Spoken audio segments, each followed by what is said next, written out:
All right, let's get into it. You ever scroll through your feed and you notice that one friend who's, well, they're just kind of quiet?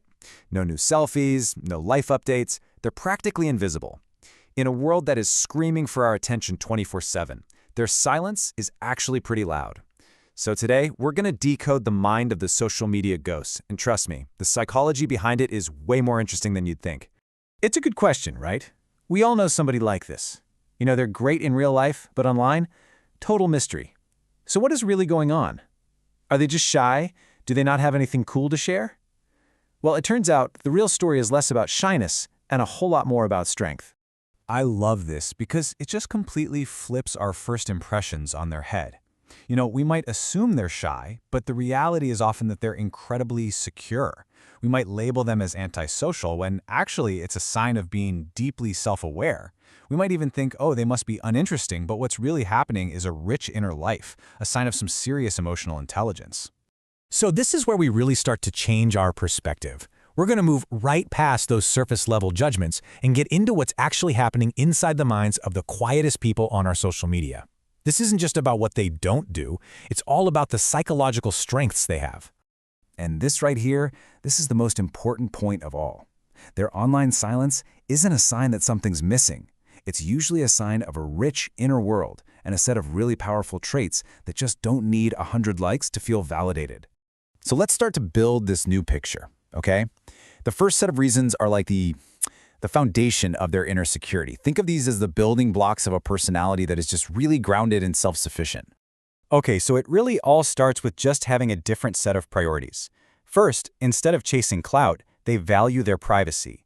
They're consciously protecting their own mental space, and that comes from a really strong sense of self-awareness. They already know who they are, so they're not looking to the latest trends to tell them. And all of that builds up to a secure self-esteem, a kind of confidence that's built from the inside out, not from the shifting sands of likes and comments. Now, that self-awareness we were just talking about, it's directly tied to this idea in psychology called self-concept clarity. The easiest way to think about it is like having an internal compass. Because they have a super clear and stable idea of their own values and goals, they're just not looking to social media for directions. They already know which way is north. And this quote just nails it, doesn't it?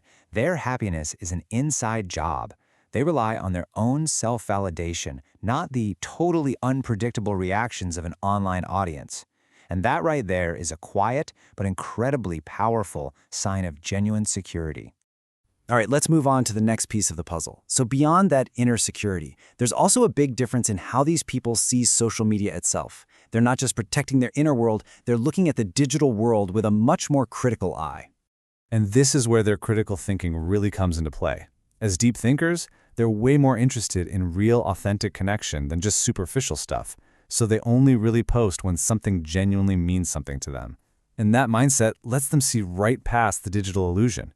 They get that a social media feed is just a highlight reel. It's not the whole movie. This whole tendency is rooted in something psychologists call an internal locus of evaluation. Now, I know that sounds super academic, but it's actually simple. It means they are their own judge. Instead of looking outside for a round of applause, they measure their life against their own internal scorecard.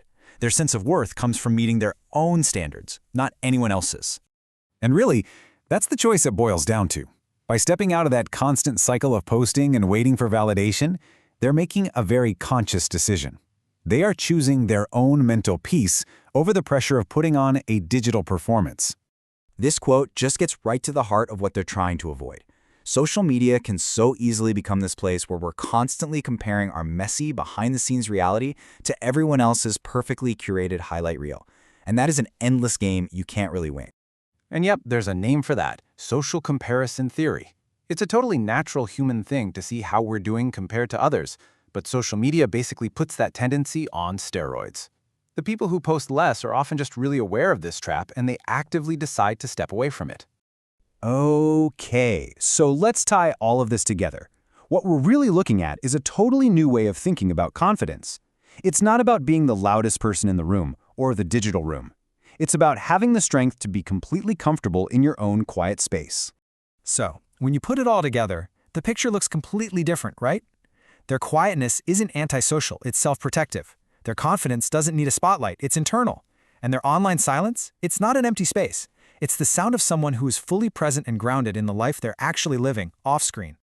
And that right there is the heart of it all.